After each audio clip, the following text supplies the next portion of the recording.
Na tayo sticker no gikan kay Top City ato ning baon sa August 3 and 4 sa Butuan Marathon.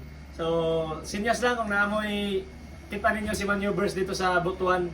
Kita-kita ta alas 12 sa Kabuntagon sa SM City sa Butuan City. Ato i tanggal pa sis. Og flex na ko ang among jersey nga official jersey na mong gamiton.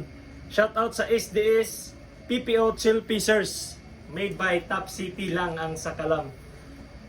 Affordable quality nga tila no na Top City. Kanipod akong gisuot is Top City gyapon nga jersey. Message lang mo sa kuha kung naamoy ipa trabaho kay ang artista ni Bigo nako. So, siya nag-design aning jersey. Team Pilipinas. Okay, na nga tong stickers.